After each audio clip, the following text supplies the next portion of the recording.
A stone block heavier than 10 blue whales sits perfectly fitted against another without mortar. This is the reality of megalithic structures, and they hold a secret modern engineering cannot crack. By the end of this journey, you will understand why our most advanced machines still fall short of ancient hands working with forgotten knowledge. We will see walls that defy earthquakes and statues that walked across islands. What common thread connects human ambition across every continent and age? This distinction is crucial because it separates a simple pile of heavy rocks from a genuine mystery of human history. When we say a megalithic structure is built with technology we cannot replicate, we are not talking about an absence of physical power. A modern crane can lift a stone block of almost any size you could name. The gap lies in everything surrounding that simple act of lifting. It is the breathtaking precision of the fit, where two multi-ton stones join so perfectly that not even a sheet of paper can slip between them. It is the monumental scale of the logistics, moving 100 such blocks across miles of rugged wilderness without wheels or metal tools. It is the sophisticated knowledge encoded in their placement, aligning entire structures with the solstice sun or distant stars, long before the invention of the telescope or the written formulas we rely on today. And very often it is the profound, silent question of why. Why commit generations of labor to a task with no obvious practical benefit for survival? This combination of precision, scale, knowledge, and purpose is the true enigma. Understanding this transforms our view from seeing old ruins to recognizing deliberate messages from the past, crafted in a language of stone that we are still struggling to translate.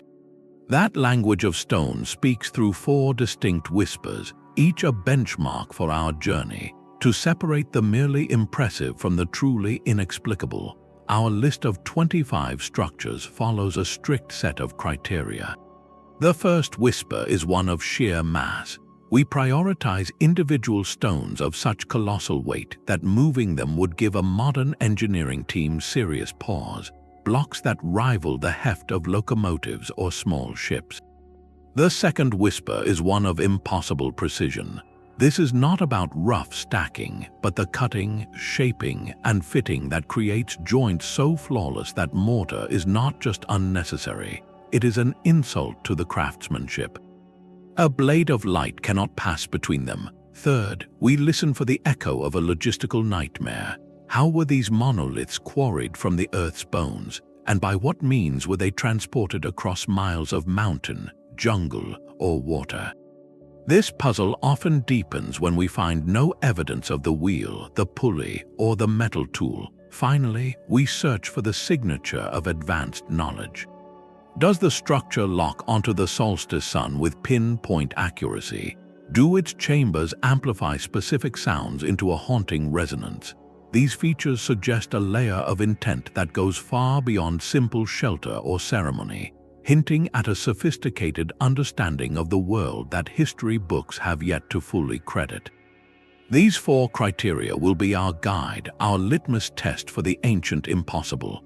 11,000 years before the present, in a landscape where humanity still lived by the hunt and the gathering of wild grains, a circle of stone pillars rose from a barren hilltop.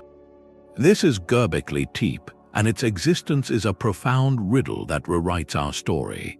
Here, hunter-gatherers who supposedly lacked the time and social structure for grand projects carved, transported, and erected massive T-shaped monoliths, some weighing more than 20 tons. They adorned them with breathtakingly intricate reliefs of foxes, scorpions, vultures, and boars, a menagerie of symbolic power etched into hard limestone with tools we can scarcely identify. Then, in an act as deliberate as its construction, they buried the entire complex under thousands of tons of earth, preserving it for millennia. The staggering implication is this. Göbekli Tepe predates the invention of agriculture by thousands of years. It predates pottery, metal, and the wheel. According to everything we thought we knew, monumental architecture was the product of settled, farming societies with food surpluses that allowed for specialized labor. Göbekli Tepe turns that logic on its head. It suggests that the drive to build something permanent, to encode belief in stone, and to gather in vast numbers for a shared spiritual purpose may have been the very spark that ignited civilization itself. The technology we cannot replicate here is not just the method of moving multi-ton pillars without beasts of burden. It is the social technology, the invisible blueprint that coordinated hundreds of individuals across generations for a vision that served no immediate physical need. What compelled them? What knowledge did they carve into those pillars that we are only beginning to glimpse? Göbekli Tepe is not merely an ancient site. It is a challenge, a silent question mark at the very dawn of our collective memory. From a hilltop of buried belief, we journey to a desert plateau where ambition touched the sky. The Great Pyramid of Giza stands as the ultimate testament to megalithic mastery, a structure so precise it seems to whisper the secrets of the universe itself. While its immense size is legendary, the true unreplicable technology lies not in its bulk, but in its impossible exactness. Consider the foundation. Over an area covering 13 acres, the base of the pyramid is leveled to within less than 1 inch. This is not a modern concrete slab poured by laser-guided machines. This is a platform carved from the living bedrock, made perfectly flat across a space larger than 10 football fields, using tools and techniques we can only theorize about. Then there is the alignment. The 4 sides of the pyramid are oriented almost perfectly to the cardinal points: north, south, east, and west. The north face aligns to true north with an error of just 3/60ths of a single degree. This accuracy rivals what we could achieve today with satellite technology, yet it was accomplished over 4,500 years ago. How did the builders achieve such a flawless orientation? Did they track the stars with a patience we have forgotten, or did they possess a different kind of knowledge entirely? The craftsmanship extends to the very skin of the structure. Originally, the pyramid was encased in smooth, white Tura limestone blocks, polished to a brilliant sheen. These casing stones were cut and fitted with joints so precise that a gap between them was reportedly invisible to the eye, creating a seamless, shimmering slope that reflected the sun. Most of those stones are gone now, repurposed for other buildings over the centuries, but the few that remain at the base still showcase that breathtaking fit. Inside, the mystery deepens. The king's chamber houses granite sarcophagi and structural beams weighing up to 80 tons each. This granite was quarried from a site over 500 miles away. These colossal blocks were then lifted to the pyramid's heart, positioned with pinpoint accuracy in narrow passageways and chambers, all without the use of pulleys, iron, or the wheel. The prevailing theory involves a massive, cleverly designed ramp system and an army of laborers using copper chisels, wooden sleds, and levers. Yet, even with these tools, the scale of coordination, the speed required to complete the monument within an estimated 20-year period, and the unwavering commitment to precision at every single step remain almost beyond our comprehension. The Great Pyramid is more than a tomb. It is a 3-dimensional manifesto in limestone and granite, declaring that its builders understood the earth, the heavens, and the very nature of measurement in a way that continues to humble our modern engineering pride. Yet the pyramid's precision is rivaled by another kind of power, one of raw, staggering mass. In Lebanon's Bekaa Valley, the Roman temple of Jupiter stands atop a foundation that makes the very gods it honored seem small. The true marvel is not the temple, impressive as it is, but the platform it rests upon. This is the trilithon, a row of 3 limestone blocks so immense they defy belief. Each one is estimated to weigh between 800 and 1,000 tons. To grasp that scale, picture 3 fully loaded jumbo jets, each carved from a single piece of stone. These megaliths were quarried from a site nearly a mile away, dragged up a slight incline, and then lifted over 20 feet to sit in perfect alignment, forming a wall with joints so tight they seem fused together. The Romans, master builders in their own right, simply built their temple on top of this pre-existing Cyclopean foundation. They found it already there, a gift from a far more ancient past. The question of who built it and why hangs heavy in the air. In a nearby quarry lies an even more staggering clue, a single block known as the Stone of the Pregnant Woman. It was cut from the bedrock but never moved. It sits there, partially excavated, a monument to an ambition that was either fulfilled elsewhere or abruptly abandoned. This stone weighs approximately 1,200 tons. That is over 2.5 million pounds of solid limestone. The logistical puzzle is overwhelming. Even with today's most powerful hydraulic cranes and multi-axle transporters, moving a 1,200-ton block a mile across uneven terrain would be a headline-grabbing engineering feat requiring meticulous planning and immense cost. The builders of the Baalbek platform did this not once, but multiple times, and they did it in an era we associate with simple tools and brute force. How did they transport these behemoths? What system of levers, rollers, and ropes could possibly manage such a load without fracturing the stone? And what knowledge was so important that it demanded a foundation of literally unimaginable strength, a platform for giants built by hands we cannot see? This site whispers of a forgotten chapter where the scale of human ambition was matched only by a technology that has since slipped into the shadows of legend. But raw mass and perfect right angles are not the only way to defy the centuries. High in the Andes, the Inca builders chose a different path to immortality, one of breathtaking complexity and organic strength. The fortress of Sacsayhuamán, perched on a steep hill overlooking the ancient capital of Cusco, is a masterclass in stonework that seems to defy both gravity and logic. Here, the stones are not uniform blocks. They are colossal, irregular polygons, some weighing well over 100 tons, each one uniquely shaped with a dizzying number of sides and angles. Yet, these giant puzzle pieces fit together with a precision that has stunned engineers for generations. The joints between them are so exact that not even the thin blade of a knife can be inserted. This was accomplished entirely without mortar. The stones simply hold each other in place, locked in a permanent, three-dimensional embrace.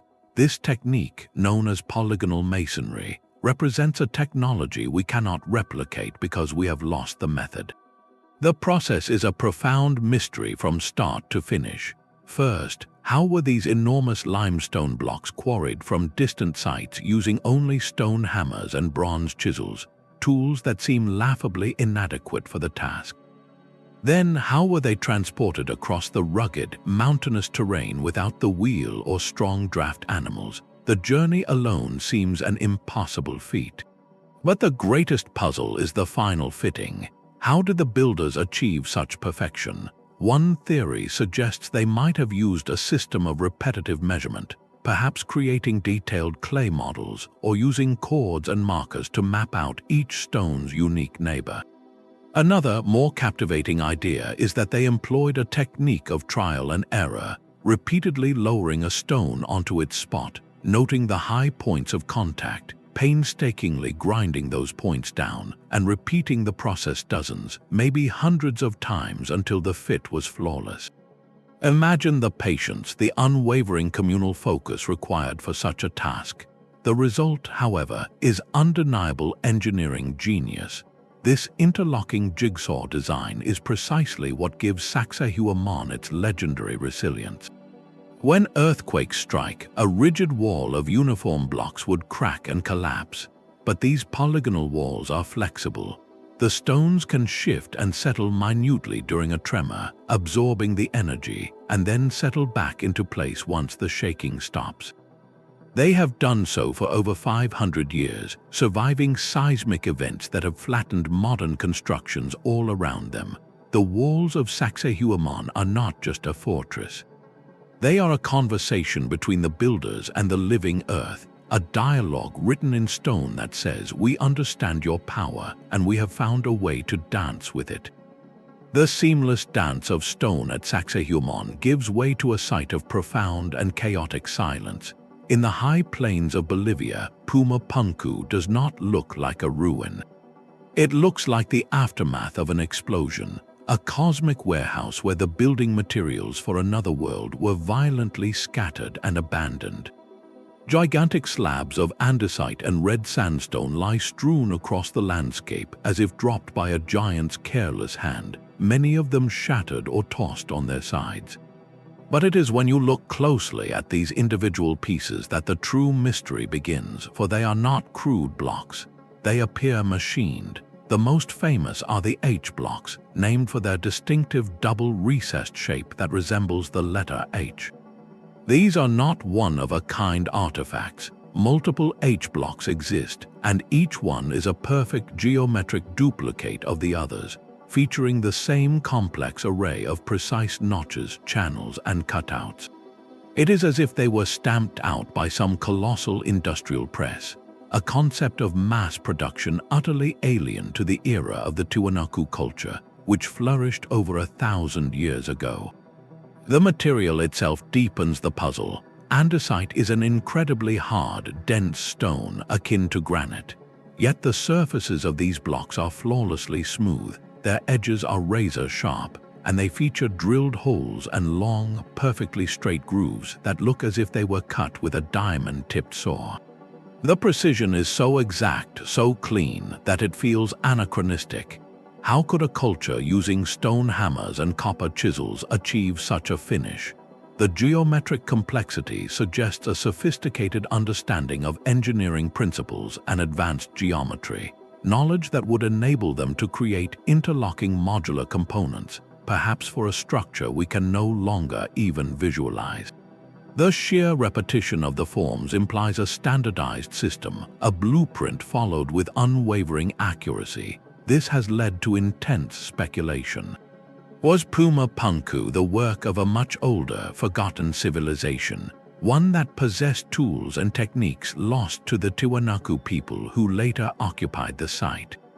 Or does it represent the pinnacle of Tiwanaku technology, a zenith of stoneworking skill that we have simply failed to comprehend? Walking among the shattered grandeur of Puma Punku, you are left with the unsettling feeling that you are looking at the pieces of a magnificent machine, but the instruction manual has been lost to time, and the purpose of the device remains a haunting, silent question. While Puma Punku feels like a factory for the gods, another structure seems to have been built for the dead to remember the birth of life itself. Deep beneath the golden sands of Abydos, behind the magnificent temple of Seti I, lies a hidden and haunting space called the Osireion. This is not a temple in the traditional sense. It is a submerged sanctuary, a monument of raw, elemental power that feels utterly alien compared to the refined reliefs of the New Kingdom temple above it. To enter it is to descend into a different age. The structure is built from colossal blocks of red granite, each one a monolith weighing well over 100 tons. The architecture is stark, cyclopean, and breathtakingly simple. Massive pillars support equally massive lintel stones, creating a central hall that was designed to be an artificial island, surrounded on all sides by a deep channel of water. This was not decorative, it was a deliberate, engineered recreation of the primordial mound, the first land that, according to Egyptian belief, rose from the waters of chaos at the dawn of creation. The technological mystery here is profound and layered. First, there is the now familiar but no less staggering puzzle of the masonry. The red granite used was quarried from Aswan, over 100 miles to the south. Transporting these 100-ton blocks that distance, then fitting them together with the kind of minimalist, overwhelming precision we see, represents a logistical feat that matches the Great Pyramids. But the second layer of the puzzle is even more intriguing. This is hydrological engineering. The builders did not just dig a hole and let it fill with water. They constructed this entire subterranean complex with a functioning water channel, managing groundwater and likely a connected spring or well to maintain a specific, symbolic water level around the central island. They were not just stoneworkers, they were master hydrologists manipulating the very water table to serve a spiritual concept. This leads to the most compelling question of all. Why does the Osireion's architectural style so closely resemble the far older Valley Temple of Khafre at Giza, rather than the New Kingdom temple it sits behind? The difference is not one of artistic evolution, but of a completely different school of thought. The Osireion feels older, more primal, more concerned with mass and eternity than with narrative and decoration. Many researchers believe it is a relic from a much more ancient epoch, a Sphinx-like structure that was already ancient when Seti I built his temple above it, perhaps deliberately aligning his dynasty with this sacred, pre-existing site of primordial power. The Osireion is a puzzle box of stone and water, a testament to a technology that understood both the weight of mountains and the flow of underground rivers, all orchestrated to create a perfect, eternal memory of the world's first moment. From the submerged sanctuaries of ancient Egypt, we leap across millennia to a humid Florida night in the early 20th century. Here, a solitary man with a secret was quietly building his own monument to the impossible. Edward Leedskalnin was a Latvian immigrant of slight build, standing just 5 feet tall and weighing barely 100 pounds. Yet between 1923 and 1951, he single-handedly moved, carved, and erected over 1,100 tons of oolite limestone to create the place known as Coral Castle. This is not a story of a lost civilization, but a modern megalithic mystery, one where the builder's shadow still lingers in the moonlight, working almost exclusively at night, with only the most rudimentary tools, old car parts, chains, and simple tripods. Leedskalnin quarried massive blocks from the local bedrock and arranged them into a sprawling, whimsical complex. There is a 9-ton gate perfectly balanced on a simple truck axle that pivots with the gentle push of a single finger. There is a 30-ton obelisk he named the Florida Star, towering over the landscape. There are rocking chairs carved from solid stone that weigh thousands of pounds yet move with a delicate touch, and a 23-ton heart-shaped table, a monument to a lost love that supposedly inspired his lifelong project. The technology he used remains his fiercely guarded secret. He claimed to have rediscovered the building secrets of the ancient Egyptians and the pyramid builders, stating he understood how the great stones of antiquity were moved. He spoke of understanding the laws of weight and leverage, of magnetism and celestial mechanics. Yet he shunned observers, covering his worksite with tarps and working in the silent hours, leaving neighbors to wonder at the sounds of clinking chains and the sight of massive stones that seemed to move on their own by morning. When asked how he accomplished these feats, his reply was famously enigmatic. He said he understood the laws of leverage and that he knew how the Egyptians and the ancient builders of Peru had lifted their stones. Modern engineers have proposed theories involving clever counterweight systems, a meticulous understanding of center of mass, and the use of simple but highly effective fulcrums and levers. Yet, even with these plausible explanations, the sheer scale of the work performed by one man without modern machinery or even electricity defies easy replication. It was a one-man operation of staggering logistical complexity. How did he lift a 30-ton block onto its end? How did he achieve such perfect balance in his moving parts using only scavenged materials? The most compelling aspect of Coral Castle is not that it proves supernatural force, but that it demonstrates the power of a single, obsessed human mind applied to an ancient problem. It stands as a living testament that the gap between the possible and the impossible is often bridged not by advanced machinery, but by a unique and relentless understanding of the physical world, an understanding that Edward Leedskalnin, like the ancient masters before him, chose to bury with him. His castle of coral and mystery whispers that the lost technology of the ancients may not have been a physical tool at all, but a way of seeing the world, a knowledge patiently rediscovered by one man in the Florida night, and then just as quietly lost again. The quiet obsession of a single builder gives way to a mystery that rests in the perpetual silence of the deep ocean. Off the westernmost tip of Japan, the sea hides a structure that refuses to be easily categorized. The Yonaguni Monument is a massive, tiered formation lying under 100 feet of water, a haunting silhouette that looks like a sunken temple complex. Its features are unnervingly architectural. There are wide, flat terraces that drop in clear, staggered levels. There are sharp, 90-degree angles where the rock meets itself. There are what appear to be straight, carved staircases ascending the sides, and even a prominent column that looks like a ceremonial monolith.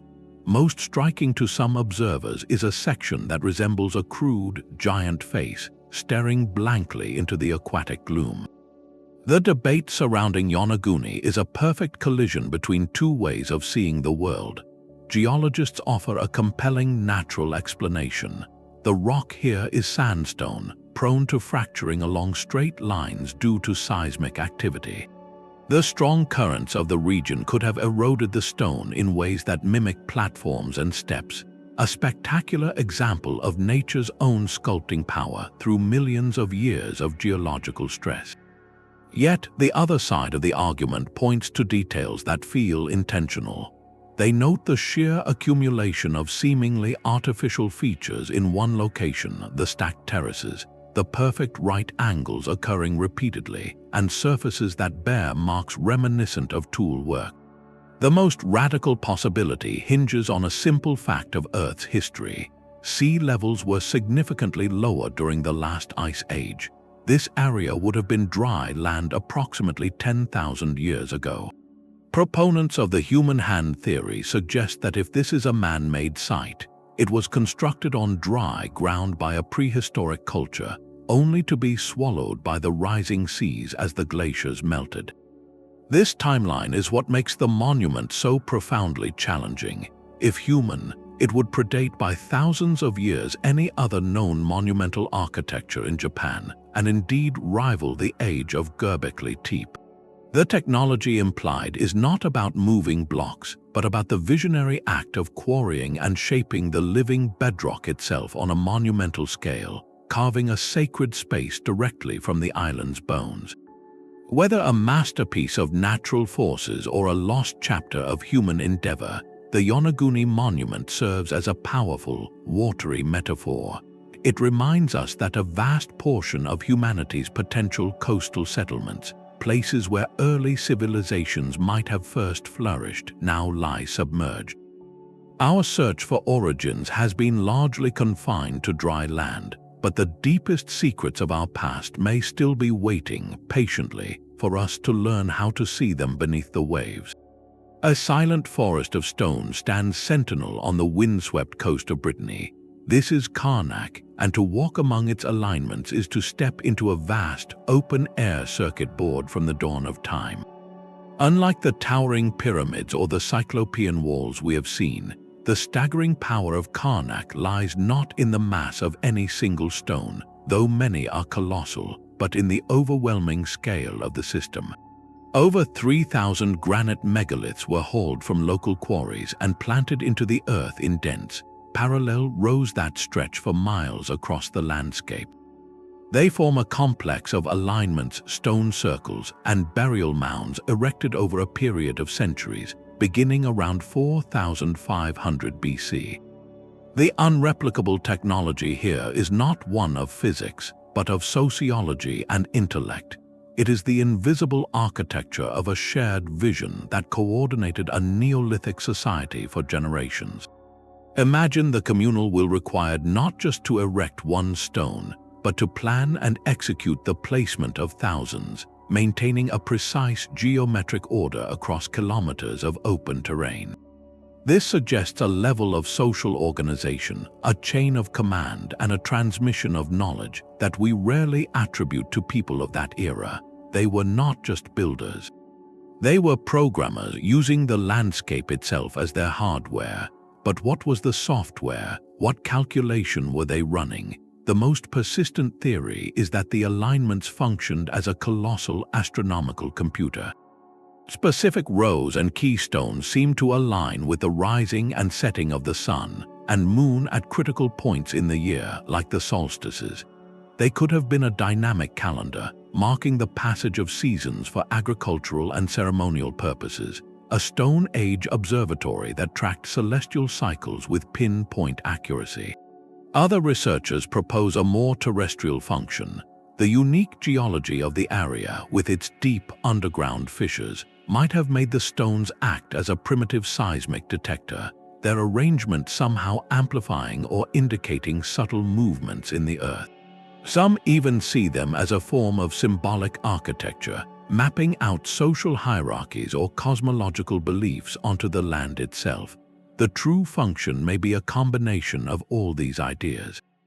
The societal coordination needed for Carnac represents a form of intellectual technology, a way of thinking, planning, and encoding knowledge on a grand scale that we can only partially comprehend. We can map the stones with lasers and drones, but we cannot replicate the collective mind that conceived of this pattern, nor can we hear the instructions that were passed from elder to youth to keep the vision alive for centuries. Carnac is not a monument in the traditional sense. It is a question written across 4 kilometers of French countryside, a permanent query about how deeply our ancestors understood their world and what they felt was so important that it required 3,000 stones to say it. The silent programming of Carnac stones finds a distant echo in the rhythmic, rocking motion of giants on the move. On the most isolated inhabited island on Earth, a civilization performed an act of cultural will so immense it nearly consumed them. The Moai of Rapa Nui or Easter Island are not just heads, they are full-bodied statues, towering monoliths carved from the soft volcanic tuff of the Rono-Raraku quarry. The scale of their ambition is frozen in the quarry itself, where the largest Moai, known as El Gigant, lies unfinished. It stretches nearly 70 feet long and is estimated to weigh 270 tons, a colossus that was never meant to stand still. The true technological mystery here is not the carving, which was accomplished with painstaking labor using stone hand tools, but the journey. How did a people with no metal, no wheels, and no large animals transport dozens of these multi-ton statues up to 11 miles across the island's rugged, hilly terrain to their final coastal platforms, known as Ahu? For centuries, this question defined the island's enigma. The answer, it seems, was preserved not in stone but in story. Rapa Nui oral tradition held a simple, poetic explanation: the Moai walk. For a long time, this was dismissed as myth, a symbolic explanation for a process we could not understand. Modern researchers, however, listened to that tradition and asked a brilliant, simple question. What if they meant it literally? Experimental archaeology took over.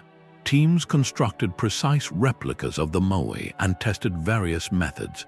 The winning theory was as elegant as it was physically demanding. By attaching ropes to the statue's head and base, 2 teams could rock the Moai side to side in a coordinated rhythm. With each rocking motion, the statue could be pivoted slightly forward, literally walking it across the landscape in a slow, swaying gait. This method required no complex machinery, only a deep understanding of balance, center of gravity, and synchronized human effort. It was a technology of rhythm and communal focus, a lost choreography that turned a multi-ton block into a participant in a ritual procession. This walking method explains the many Moai found abandoned along ancient roads, toppled on their faces as if they fell mid-stride, perhaps due to a snapped rope or a loss of rhythm. The image is hauntingly powerful, entire communities chanting in unison, guiding their ancestral giants step by step across the land, believing they were imbuing the stone with the living mana or spiritual power of the ancestors they represented. The technology we lost was not a machine, but a song, a shared physical rhythm that made the impossible merely difficult and turned the landscape itself into a sacred pathway for walking stone. While the Moai walked across their island, another civilization chose a different path to permanence. They invited the mountain itself to become their monument. The treasury of Petra does not stand before the cliff, it emerges from within it. This is the pinnacle of rock-cut architecture, a technology of profound subtraction. The Nabatean builders did not quarry stones to assemble a building elsewhere. Instead, they faced the vibrant, rose-red sandstone cliff and began the meticulous process of removal, carving an ornate 40-meter-tall temple facade directly out of the living rock. To create this space, they had to first remove over 40,000 cubic meters of stone. That is the equivalent of carving away 16 Olympic-sized swimming pools of solid rock, not with dynamite and diesel excavators, but with hand-held iron chisels and relentless patience. The logistical challenge here is inverted. Instead of solving how to lift and fit giant blocks, they solved the puzzle of how to take a mountain apart with surgical precision, all while ensuring what remained behind was a perfect, detailed work of art. And they did it from the top down. Imagine the process. Sculptors and engineers would begin at the very top of the cliff face, carving out the ornate pediment and statues, then work their way downward, tier by tier, revealing the columns, capitals, and finally the grand doorway. This required an almost unimaginable foresight. A single miscalculation in the upper levels, a cut too deep, an angle misjudged would ruin the entire facade below. They had no modern scaffolding, no laser levels, no digital models to preview their work. Their blueprint existed entirely in the collective mind of the master builders, translated directly into stone through generations of skilled hands. The artistic vision is Hellenistic, with layers of classical detail that would be impressive on a freestanding structure, but achieving such intricate relief work on a vertical cliff face, where you cannot step back to view the whole until the very end, represents a fusion of artistry and engineering we struggle to fully appreciate. Yet, the Nabateans' true technological mastery extended beyond the carving. Petra is situated in a deep, narrow gorge called the Sick, a natural pathway prone to devastating flash floods. To protect their carved city, they engineered an advanced city-wide water management system. They carved channels into the cliff walls to divert water, constructed dams and cisterns, and created a network that could control the torrential rush, turning a destructive force into a managed resource for their desert kingdom. This reveals a civilization that did not just carve stone. They read the landscape like a hydrological map. They understood the geology, the weather patterns, and the flow of water with a sophistication that ensured their sandstone masterpiece would survive the centuries not just as art, but as a functioning, protected space. The treasury, therefore, is more than a beautiful tomb or temple. It is a testament to a technology of profound understanding. The understanding of what to remove, what to leave behind, and how to listen to the whispers of stone and water to create something eternally, breathtakingly grand. The Sphinx stares across the sands with a gaze that has weathered more than just time. This guardian of the Giza Plateau presents a mystery not of how it was built, but of when.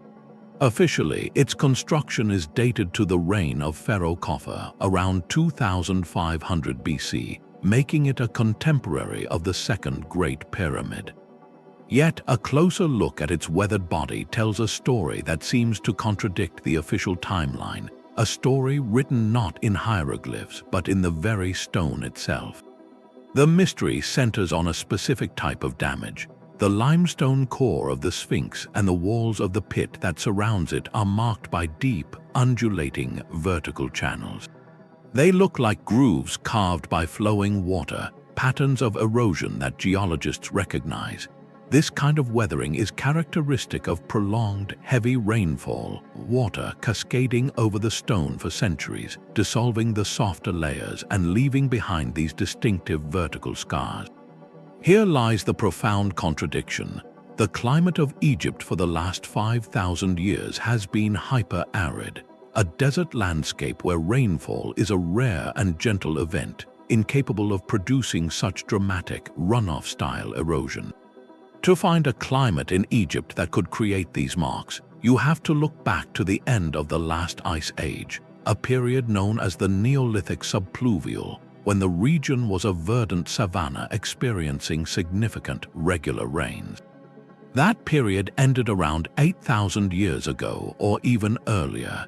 If the water erosion theory is correct, the core body of the Sphinx must have been exposed to the elements during that wet epoch. This pushes its origin back thousands of years before the first pharaohs of dynastic Egypt into a prehistoric era we have only begun to understand. The technological implication is staggering. It suggests that a sophisticated culture with the organizational skill and stone-working capability to carve a colossal statue over 200 feet long from a single limestone outcrop existed in the Nile Valley millennia earlier than our history books record. This civilization would have possessed the technology to plan, quarry, and sculpt on a monumental scale, only to vanish or transform, leaving their greatest work to be rediscovered and perhaps restored by the later Egyptians. The standard Egyptological view offers alternative explanations, suggesting the erosion could be from wind and sand, or from the effects of rising groundwater and salt crystallization. The debate is intense and ongoing, a quiet clash between the hard evidence of geology and the established framework of archaeology. Regardless of where one stands, the Sphinx forces a fundamental question. Are we looking at a 4,500-year-old statue, or at a 10,000-year-old relic that the pharaohs of the 4th dynasty found, repaired, and claimed as their own? The answer rewrites not just a date, but the entire narrative of human achievement. It asks us to consider a lost chapter, a precursor civilization whose technology laid the first stone in a story we thought we knew, their legacy silently eroding under a desert sun that arrived long after they were gone. Buried in the rich soil of Costa Rica's Diquis Delta, a different kind of perfection lay waiting. During the 1930s, as the United Fruit Company cleared jungle for banana plantations, their bulldozers began to unearth objects that seemed to defy the very landscape. These were the stone spheres, hundreds of them, scattered across the delta like marbles left behind by a vanished giant. Their existence presents a quiet, geometric puzzle in a place we associate with lush, untamed wilderness. The spheres range in size from small handheld orbs to colossal globes over 2 meters in diameter, with the largest weighing an estimated 16 tons.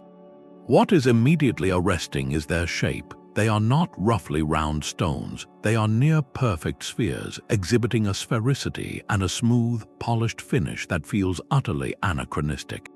They were carved from incredibly hard materials, primarily gabbro, a coarse-grained igneous rock, as well as limestone and sandstone.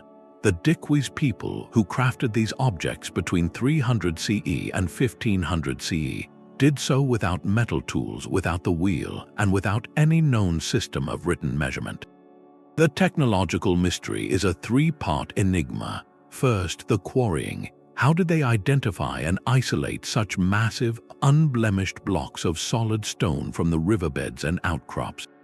Then, the shaping. How did they progress from a raw, angular boulder to a flawless sphere, achieving such symmetry without the precision instruments we take for granted?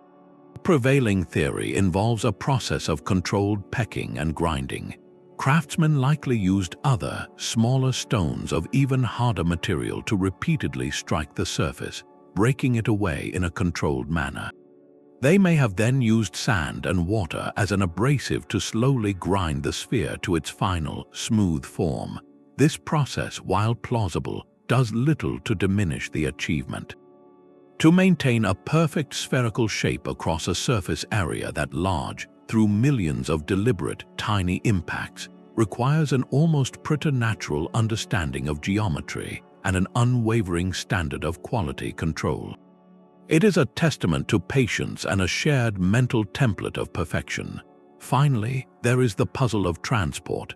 How were these multi-ton spheres moved from their quarry sites, through dense jungle and across rivers, to their final resting places, often many miles away? No one has found evidence of sleds or rollers. Some researchers suggest they may have been moved on log rafts along the network of rivers, a theory that adds its own layer of logistical complexity. The purpose of the spheres deepens their mystery. They were often found arranged in geometric patterns, in lines or triangles, or placed near the entrances to important dwellings. This suggests they were not merely decorative. They may have served as astronomical markers, their alignments pointing to celestial events, or as symbols of cosmic bodies, making a model of the heavens here on Earth. Others believe they were powerful status symbols, with the size and perfection of a sphere directly reflecting the authority and prestige of a chief or a clan. The most poignant theory is that they represented a fundamental human drive to impose order and perfect form onto the chaos of nature. In a world of tangled vines and irregular landscapes, the creation of a perfect sphere was an act of intellectual and spiritual mastery. Today, many spheres have been looted or moved from their original sites, making it harder to decode their original patterns. Yet, their silent, geometric presence remains a powerful statement. They remind us that precision and beauty were not inventions of the modern age, but are timeless human aspirations, carved with infinite care into the hardest of stones by hands guided by a vision we can still see, but may never fully understand. Beneath the sun-drenched island of Malta lies a world turned inside out. The Sacsayhuamán Hypogeum is not a structure built from stone, but a space meticulously subtracted from it, a three-level labyrinth carved directly into the living limestone over 5,000 years ago. This was not a quarry or a simple shelter. It was a sacred underground mirror, a deliberate architectural echo of the massive stone temples that stood above ground on the Maltese islands. The builders replicated features like trilithon doorways, carved ceilings that mimic wooden beams, and painted spirals in red ochre, all within a darkness they had to create before they could fill it with meaning. The technological mastery of such precise, large-scale excavation in solid rock, using only stone and antler tools, is staggering in itself. But the Hypogeum holds a deeper secret, one that is not seen but heard. Within its warren of chambers, sound behaves in impossible ways. The most famous space is known as the Oracle Room. This small, rounded chamber is an acoustic anomaly. When a deep male voice speaks or chants within it at a specific frequency, the sound does not fade. It amplifies. It resonates with a powerful, vibrating hum that seems to come from the very walls and floor, a sensation felt in the bones as much as heard by the ears. This resonance is not a happy accident of architecture. The chamber's shape, its dimensions, and the curvature of its walls were engineered to create this precise effect. The sound waves produced can travel through the complex's stone corridors, carrying the voice clearly to other chambers dozens of meters away. For someone standing in a distant room, the voice would seem to emanate from everywhere and nowhere, a disembodied presence filling the underground world. The implications are profound. The builders of the Hypogeum possessed a sophisticated, practical understanding of sound wave physics and architectural acoustics that we would not expect from a Neolithic society. They were not just digging rooms, they were tuning them like instruments. This knowledge was almost certainly applied with purpose. Researchers suggest these powerful sonic vibrations could induce altered states of consciousness, a form of auditory technology used in ritual or ceremonial practice. The combination of total darkness, the palpable resonance vibrating through the body, and the echoing voice would create an overwhelming sensory experience, potentially facilitating deep trance or spiritual communion. This transforms our view of the site. The Hypogeum was likely far more than a resting place for the community's ancestors. It was an active instrument, a sonic temple where the very architecture served as a technology for transformation. The builders understood that stone could be shaped not just to hold up a ceiling, but to hold a specific frequency, to bend sound to a sacred purpose. In that silent, dark labyrinth, they discovered how to make the earth itself sing, and we are only now beginning to hear the faint, echoing notes of their forgotten science. The resonant chambers of the Hypogeum speak of a technology that harnessed vibration, but across the sea, another civilization built with a different kind of power, one meant to withstand the tremors of war and time. The citadel of Turin rises from the Greek plain, a fortress whose very name has become synonymous with an ancient, overwhelming strength. Its legendary walls are built from limestone boulders of such colossal size that later Greeks, gazing upon the ruins, could not conceive of human hands moving them. They named the style Cyclopean, believing only the mythical one-eyed giants, the Cyclopes, possessed the raw power to stack such mountainous stones, and to stand before them is to feel that myth made real. Individual blocks weigh several tons, some as massive as small houses, fitted together in a jagged, imposing puzzle. The technology here appears to be one of pure, calculated mass. The Mycenaean builders did not seek the seamless joints of the Inca or the laser-like precision of the Egyptians. Instead, they employed a brutal, brilliant strategy. They selected gigantic, irregular boulders and stacked them in courses, using smaller stones and clay mortar to fill the gaps and interstices. This created a wall that was not a single rigid shell, but a flexible, deeply layered matrix. The weight of each colossal stone provided immense stability, while the smaller fillers allowed for slight movement and settlement. The result is a fortification that has shrugged off earthquakes and the sieges of 30 centuries, its weathered bulk still radiating an aura of indomitable security. The mystery, however, lies in the steps before the stacking. How did the Mycenaeans in the late Bronze Age quarry these megaliths from the surrounding hills? The limestone is notoriously tough, yet they extracted blocks of precise shapes and manageable, if gigantic, proportions. Then came the lift. Without cranes or complex pulley systems, they had to raise these multi-ton stones to form walls that in places are over 7 meters thick and 8 meters tall. The likely method involved earth ramps, levers, and rollers, a symphony of coordinated labor where human strength was multiplied by simple physics. This points to the true, unreplicable technology of Turin, not a secret tool, but a formidable social engine. Constructing these defenses required a highly organized, stratified society capable of commanding and sustaining a vast workforce for years. It was a martial engineering prowess that defined an age, a declaration in stone that this place would not fall. The walls were not just physical barriers, they were psychological weapons designed to crush the spirit of any approaching army before a single arrow was loosed. They tell us that the Mycenaeans understood that the greatest strength often lies not in delicate perfection, but in the awe-inspiring, immutable weight of the earth itself, rearranged by the will of a kingdom. The indomitable walls of Turin spoke a language of earthly power, but a different kind of voice echoes from a grassy mound in the Irish countryside. Newgrange is a structure that listens to the sun. Built around 5,200 years ago, this massive passage tomb predates Stonehenge and even the Great Pyramid of Giza. Its exterior is a sweeping, white quartz wall curving around an immense earthen mound, but the true technological marvel lies hidden within, waiting for one specific moment each year. The builders of Newgrange were not just stacking stones, they were weaving astronomy, engineering, and profound spirituality into a single, silent instrument.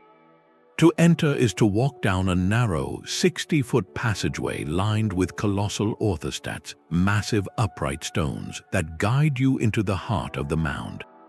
The central chamber is a masterpiece of Neolithic engineering, a space built using a technique called corbelling. Instead of a single lintel stone spanning the ceiling, the builders carefully stacked flat stones in overlapping concentric rings, each layer projecting slightly inward until the space was sealed at the top. This created a beehive-shaped vault that has remained completely watertight for over 5 millennia, a dry sanctuary in a wet climate, a testament to an understanding of weight distribution and waterproof construction that seems impossibly advanced for its time.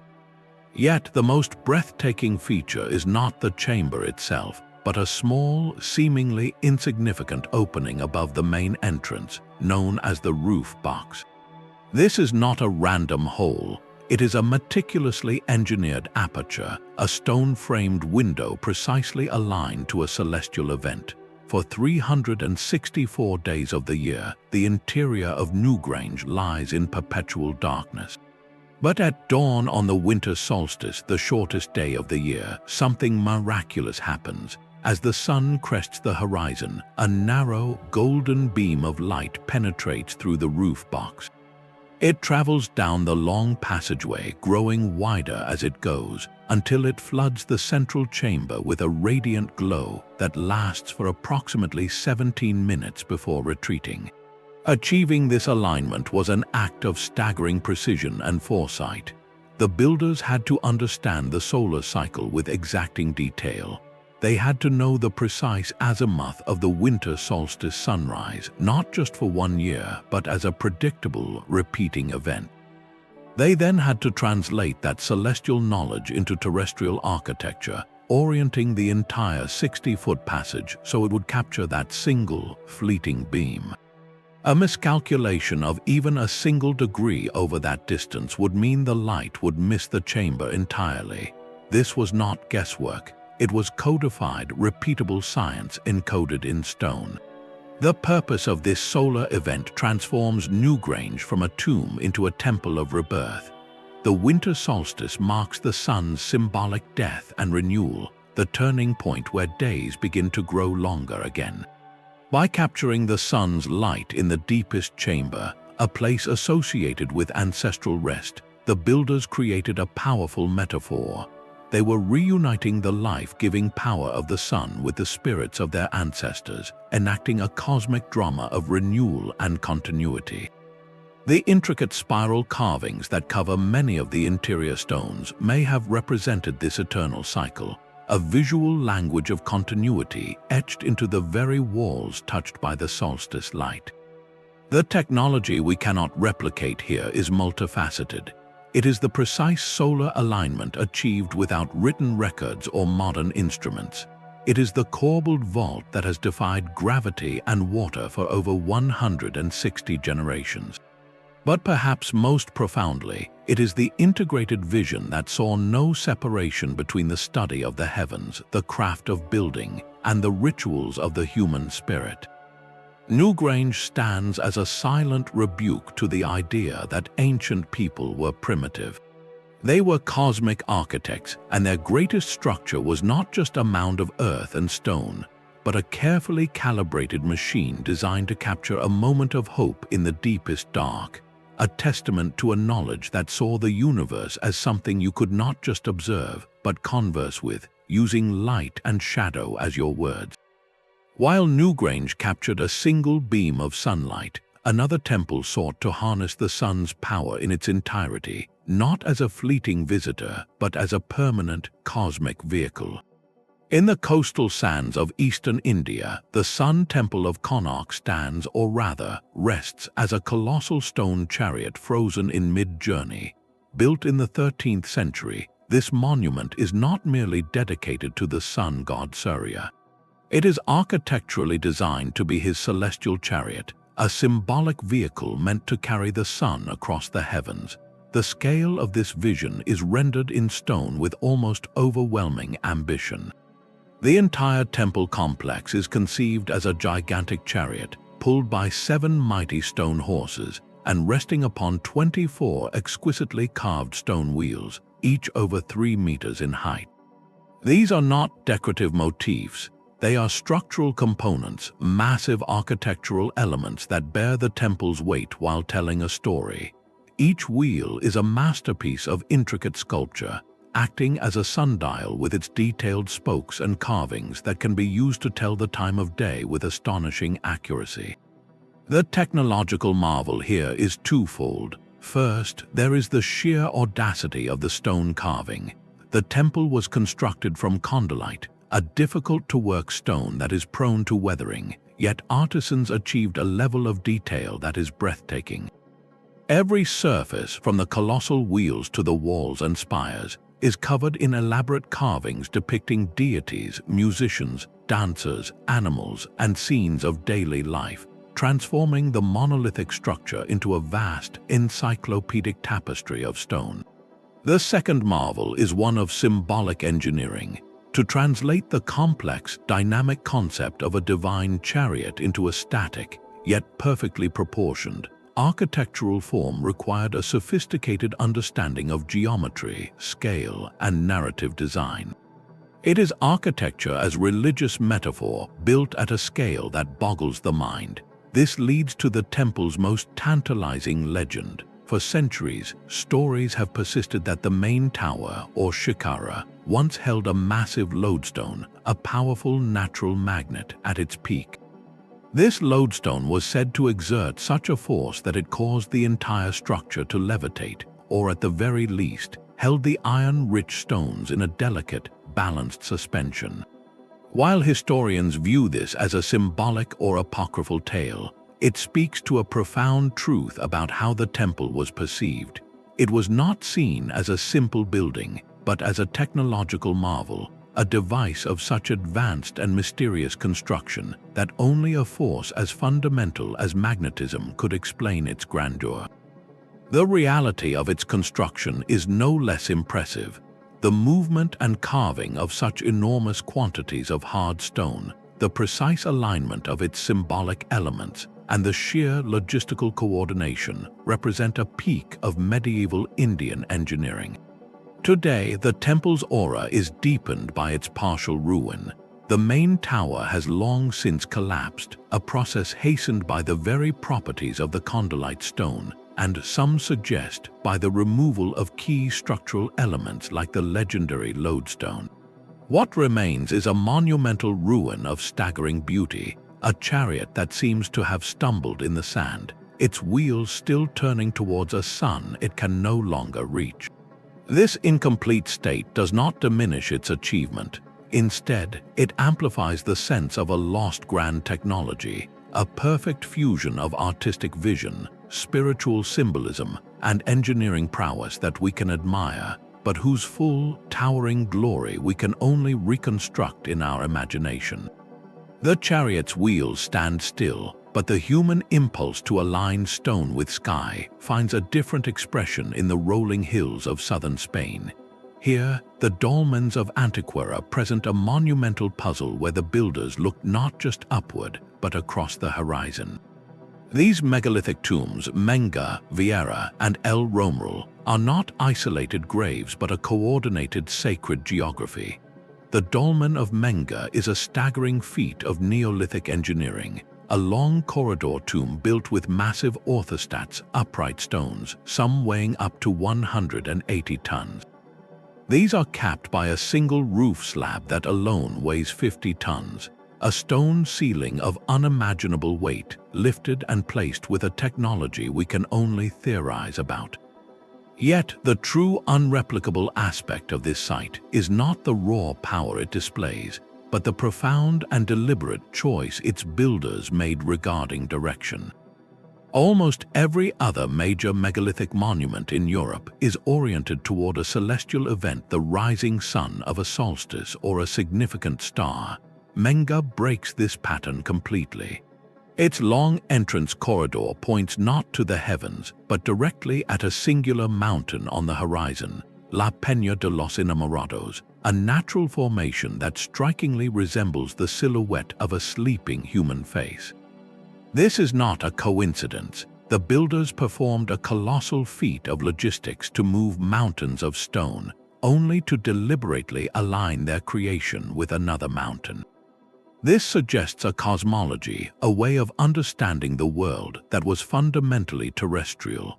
Their technology was one of symbolic surveying and landscape integration.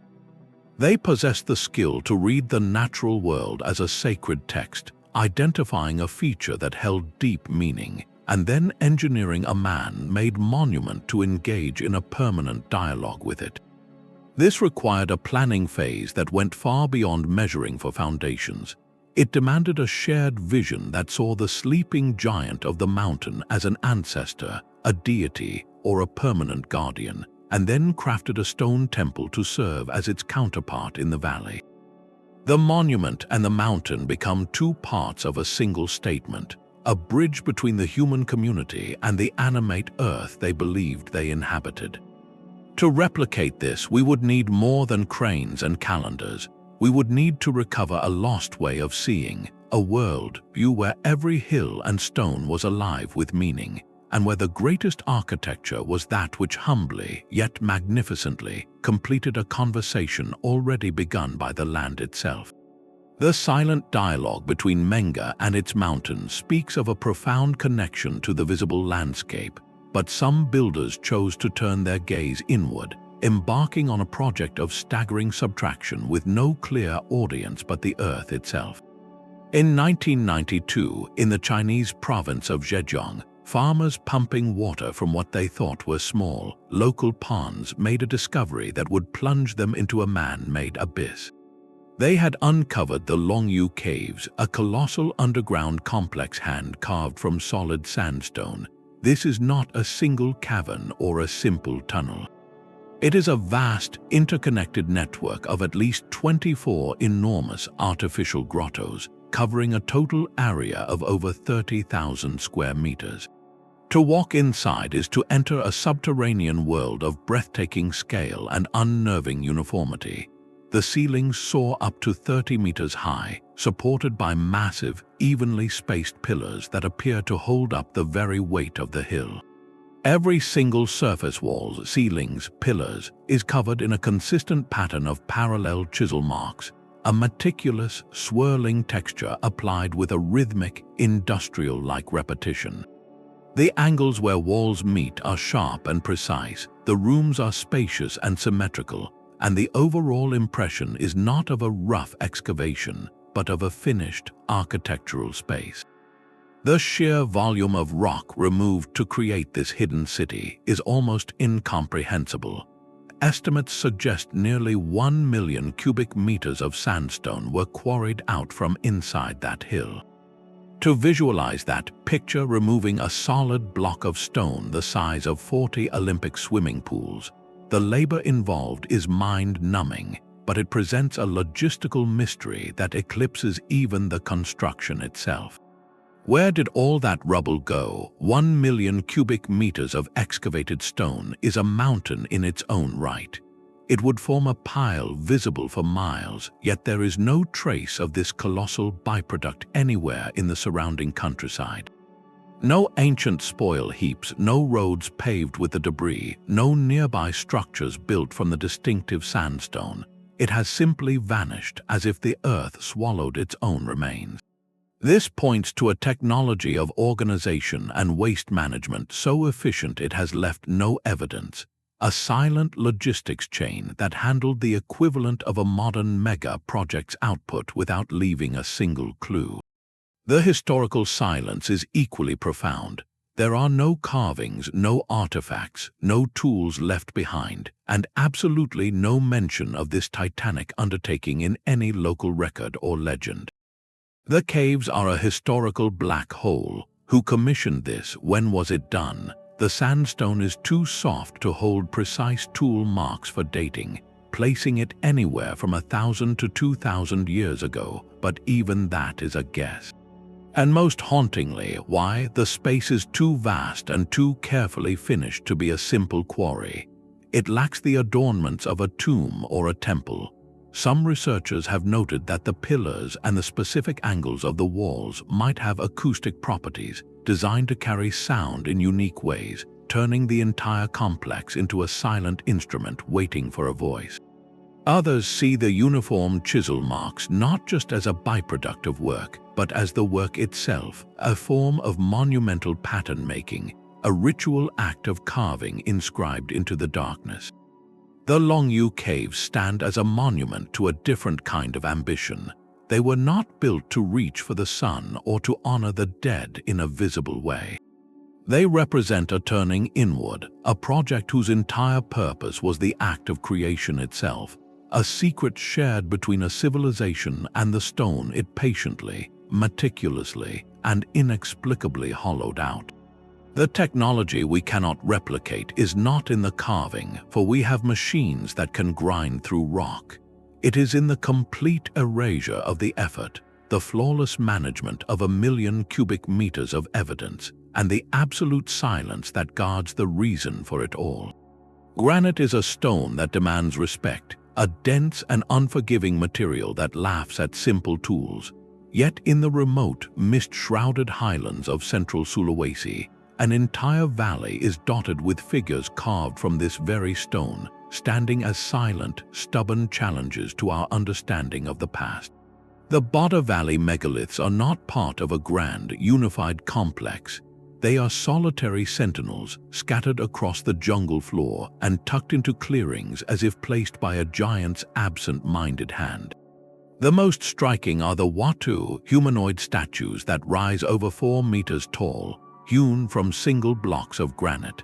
Their features are hauntingly simplified, oversized, circular eyes that seem to gaze into a distance we cannot see, and expressions caught between serene observation and profound melancholy.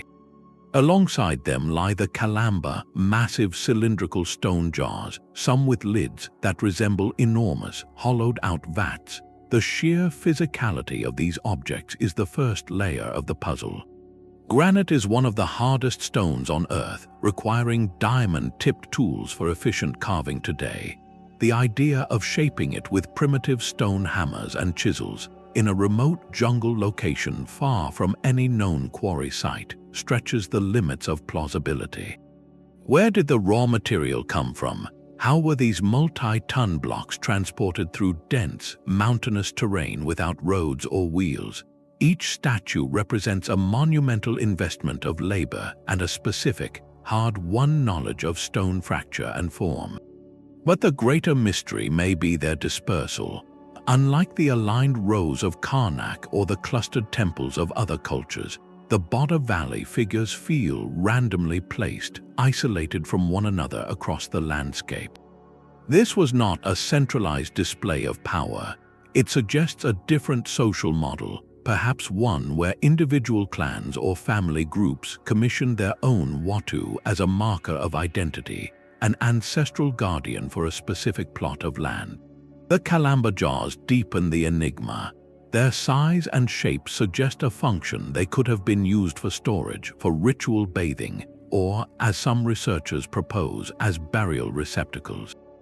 This last possibility touches on the sacred purpose of the site, a ceremonial practice focused on honoring and safeguarding the community's lineage.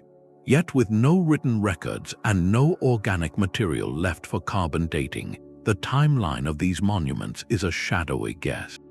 They could be 1,000 years old, or they could be 4,000, placing them among the world's most ancient megalithic traditions. This uncertainty makes the technological achievement even more profound. A forgotten culture whose name and language are lost chose to express something so important that they committed generations to wrestling granite into human form. They did not build for conquest or for kings. They built, it seems, for memory and for place, anchoring their stories and their ancestors to the land itself with a permanence that the jungle has been unable to reclaim. To stand before a Watu is to feel the weight of that intention, a drive to create meaning from stone, to make the invisible world of belief visibly, immovably present. Granite blocks the size of apartment buildings lie scattered across a Siberian mountainside. In the remote and rugged wilderness of Gornaya Shoria, explorers have encountered a site that defies both nature and conventional history. Here, amidst dense forest and steep slopes, rest colossal rectangular blocks of granite, some with faces as flat as a tabletop and corners meeting in crisp, perfect right angles. The scale is almost incomprehensible. The largest of these stones are estimated to weigh over 3,000 tons, a mass that would make the mighty blocks of Baalbek seem almost manageable by comparison.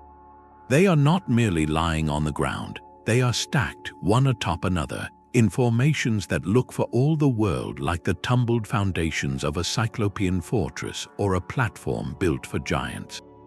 The setting itself is part of the mystery. This is not a gentle, accessible plateau. This is a harsh, mountainous region, a place where even today, reaching the site requires determination and endurance.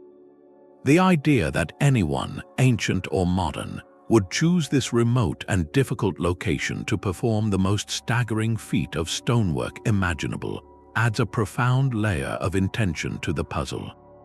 The central debate surrounding Gornaya Shoria is a fundamental one. Are we looking at a breathtaking geological anomaly or the shattered remains of a prehistoric megastructure? Geologists who argue for a natural origin point to the phenomenon of exfoliation, where granite can fracture along natural planes, sometimes creating surprisingly flat surfaces and block-like shapes over eons of freeze-thaw cycles and tectonic stress. They see a spectacular but ultimately natural rock formation. Yet, those who see the hand of intelligence point to the sheer accumulation of geometric features. One or two rectangular stones could be a coincidence, but here, there are multiple blocks with parallel sides and sharp angles, some stacked in ways that seem to follow a deliberate order. The joints between them where they meet appear fitted. The setting high in the mountains feels chosen, not accidental. If these are indeed artificial, the technological implications are staggering. It would mean an unknown culture possessed the capability to quarry granite blocks weighing thousands of tons from the mountain's heart. They then had to move these behemoths, possibly lifting and positioning them in precise stacks, all in an environment that would challenge modern heavy machinery. The logistics alone suggest a civilization with resources, organization, and engineering knowledge that rivals and perhaps surpasses anything we see in the ancient world. This would not just be another megalithic site. It would be a signal, a colossal marker pointing to a forgotten chapter in Earth's story, a chapter where human ambition scaled mountains literally and figuratively, leaving behind a ruin so massive we are still debating whether it is a ruin at all.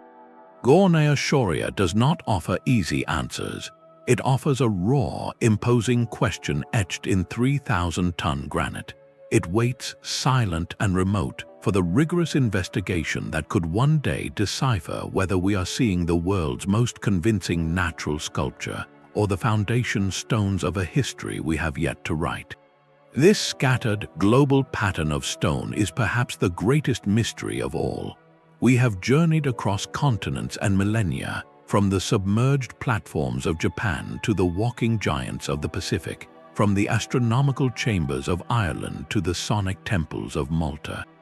Cultures separated by vast oceans and thousands of years, with no evidence of shared blueprints or communication, all arrived at the same monumental conclusion. They looked at the unyielding earth and decided to rearrange it on a colossal scale. This is not a coincidence. It points to something fundamental in the human spirit, a deep-seated drive that transcends geography and epoch. The impulse to create a permanent mark upon the world, to defy the fleeting nature of a single lifetime by collaborating across generations to build something that would whisper to the future, appears to be a universal human trait. We see it in the obelisks of Egypt, the stone rows of France, and the granite sentinels of Indonesia. The shared material is stone, chosen for its endurance, but the shared motivation is memory, meaning, and a conversation with eternity. Yet, while the why might be rooted in a common human yearning, the how reveals a dazzling spectrum of convergent ingenuity. Faced with the same brutal physics, the immense weight, the friction of the ground, the limits of human muscle, these isolated cultures independently discovered strikingly similar solutions. They became master physicists through trial and error. The lever and the ramp were invented again and again. The concept of using rollers, whether logs or rounded stones, emerged across the world. Some learned to harness water, floating their megaliths on rafts along rivers or canals. Others, like the builders of the Moai, discovered the power of rhythm and coordinated rocking, turning a static mass into a participant in a slow, swaying dance. And underpinning every physical technique was a social technology, a form of organization that could feed, house, and motivate a large workforce toward a single, long-term goal. This social engine, whether driven by divine kingship, ancestral veneration, or collective cultural will, was the true powerhouse behind every stone moved. This leads us to a profound realization about the so-called lost technology. Perhaps what we have truly lost, and what we find so difficult to replicate today, is not a specific machine or a secret alloy. It is the mindset. It is the combination of patience that plans for a project that will not be finished in one's own lifetime, a communal purpose that binds a society together for a generational task, and a deep, empirical knowledge of materials and physics that was passed not through written manuals, but through lived practice from master to apprentice over centuries. It was a knowledge earned by hands feeling the strain of a rope, by eyes gauging the angle of a ramp, by ears listening for the telltale crack of stressed stone. This slow, accumulated, embodied wisdom is what allowed them to achieve feats that still give our modern engineering pause. We have replaced that deep, patient understanding with speed and power. Our cranes lift heavier loads, our diamond saws cut faster, but we have lost the intimate dialogue with the material and the long, shared narrative of a communal dream built stone by patient stone. The true unreplicable technology, then, may be a way of being in the world, one that saw time as a river to build within, not a resource to be spent, and that believed the greatest legacy was not what you took from the earth, but what you respectfully, magnificently, added to it for those you would never meet. So the question remains, how did they do it, when our most plausible explanations of ramps and ropes still feel insufficient to the task? The human mind naturally reaches for more extraordinary answers. This is where we enter the realm of alternative theories, ideas that attempt to bridge the gap between what we see and what we can comfortably explain. These are not the conclusions of mainstream archaeology, but they represent a powerful and enduring response to the mystery itself. One of the most poetic theories involves the power of sound. Across various cultures, from Tibetan Buddhist texts to indigenous American legends, there are stories of stones being moved or levitated through the use of sacred chants, specific frequencies, or the vibration of drums. The idea is that if you can match the resonant frequency of a massive stone, you can potentially reduce its effective weight or even cause it to hover, making it possible for a small team to guide it into place.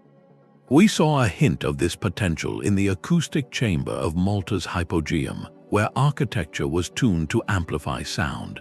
Could that knowledge have been scaled up, turning a construction site into an orchestra of vibration? While no physical evidence supports this on a megalithic scale, the theory persists because it offers an elegant, almost magical solution to the problem of mass. Another material-based theory suggests the ancients did not quarry and move all their stones but cast them. This is the geopolymer hypothesis. Proponents argue that some megaliths, particularly those with seemingly seamless joints, were not carved but poured, using a kind of advanced limestone-based concrete. The idea is that the builders possessed a lost chemical knowledge, allowing them to create a slurry from locally available materials, pour it into wooden molds on site, and create blocks that hardened into artificial stone. This would eliminate the need to move 100-ton monoliths, explaining both the precision of the fit and the lack of tool marks on certain surfaces.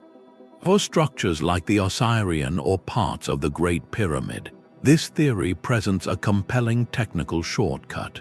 Mainstream geology, however, points to crystalline structures and tooling evidence that strongly suggests these were indeed natural stones that were cut and shaped.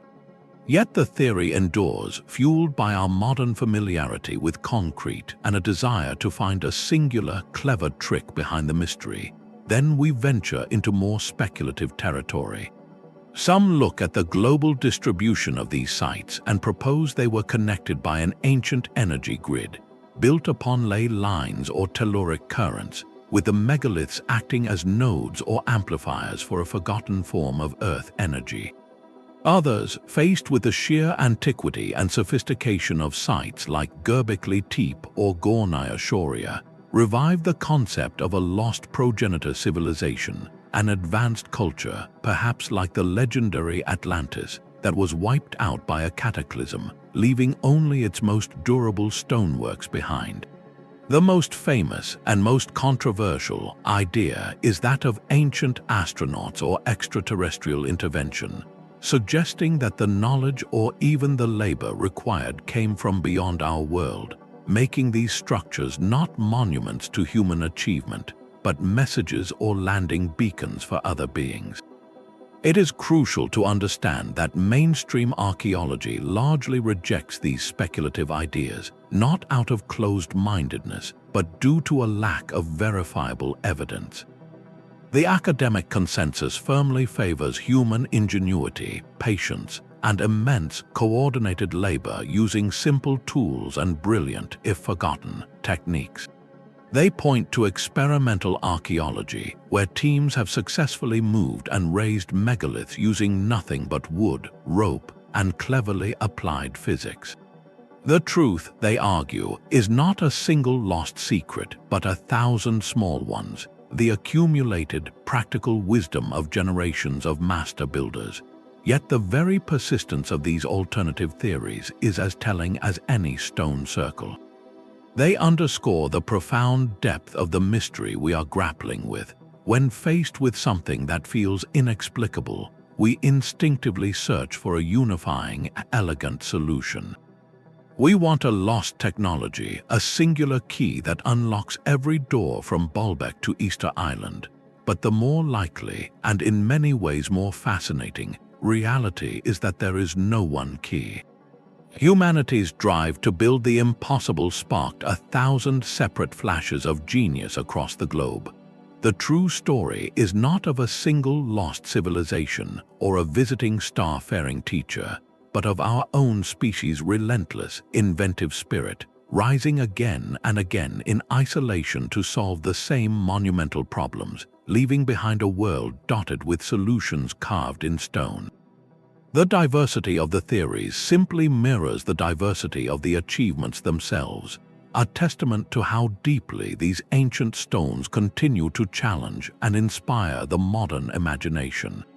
We possess cranes that can lift battleships and lasers that measure to a fraction of a millimeter, yet the full achievement of these ancient sites remains stubbornly beyond our reach. This is not a failure of engineering, but a fundamental shift in what we value and how we organize our world. To replicate these structures today, we would first have to confront an impossible economic equation. Imagine proposing a project with no functional purpose, no financial return, that would require the dedicated labor of 20,000 people for 30 years. You would need to house them, feed them, and coordinate their work without a single spreadsheet or digital schedule, all for the goal of aligning a doorway with a star or carving a face into a distant mountainside. In our modern framework, such an undertaking is not just difficult, it is nonsensical. Our monuments are built for profit, for utility, or for immediate political statement. We lack the cultural engine, the shared spiritual imperative, that could justify such a monumental investment of human life and time across generations. We could technically move the stones, we could even fit them together with robotic precision, but we cannot replicate the societal agreement that such an act was the most important thing a community could do. The deeper gap lies in the nature of the technology itself. For many of these cultures, the method was not a separate tool, but a sacred process woven into the fabric of daily life and belief. The knowledge was not stored in a manual, but in the hands and songs of a master mason, passed to an apprentice over a lifetime of shared labor. It was a symbiosis with the environment, knowing which quarry stone would ring true when struck, understanding how water could lubricate a granite slab's path, reading the landscape to find the perfect alignment. This was a technology of intimacy, of accumulated, whispered wisdom earned through patient repetition and profound respect for the material. We have replaced that embodied knowledge with disposable tools and digital abstraction. We command machines to do the work, but we have lost the conversation with the stone. The ancient builder felt the vibration of a promising fracture line. We read a sensor output. They learned from the failures of their ancestors, stories told around fires. We consult a database. Their method was slow, ritualistic, and inseparable from its cultural meaning. Ours is fast, efficient, and largely detached from any deeper significance beyond the completion of the task. So when we say the technology cannot be replicated, we are acknowledging that the greatest machinery involved was not made of wood or bronze, but of human hearts and minds aligned by a common, transcendent vision. We can build taller skyscrapers and longer bridges, feats of undeniable modern genius. Yet, in our relentless pursuit of efficiency and scale, we may have lost the capacity to build with that particular kind of meaning. The kind that seeds a project knowing you will never see it finished, that finds sacred geometry in a sunrise, and that turns the act of moving a mountain into a prayer for those yet unborn.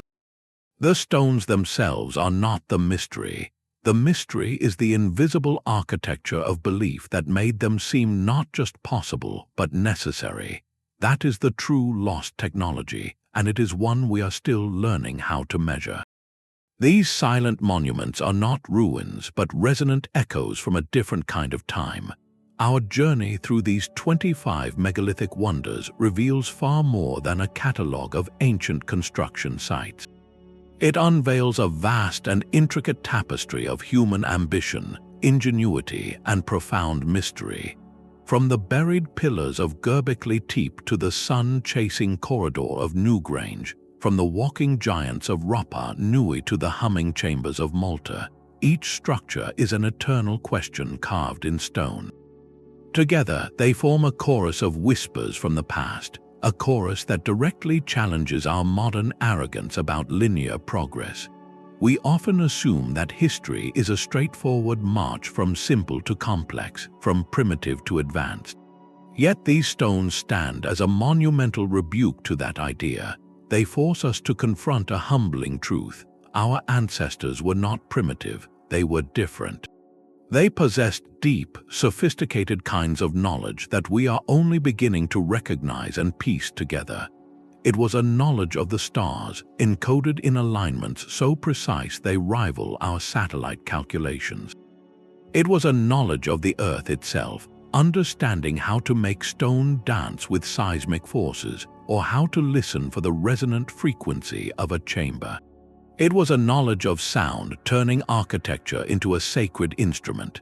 And perhaps most impressively, it was a social knowledge, a technology of the human spirit that could coordinate thousands of hearts and hands across generations toward a single, visionary goal, not for profit or conquest, but for meaning. This is the true legacy they have left us, not in the form of a usable tool, but in the form of a permanent, silent challenge. Let these monuments inspire more than just passive wonder. Let them inspire a genuine humility and a relentless curiosity. They remind us that the story of human achievement is not a single, straight line, but a vast and branching tree with roots we have yet to fully trace.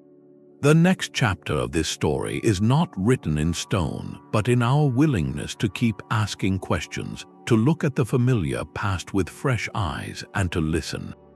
If you found this exploration of lost technologies and ancient mysteries fascinating, we would love to hear your thoughts. Which of these 25 sites intrigues you the most and why? Share your perspective in the comments below. And if you are ready to delve deeper into the hidden chapters of our past, to uncover more stories where history and mystery intertwine, consider subscribing. The stones still have stories to tell, and together we can learn how to listen.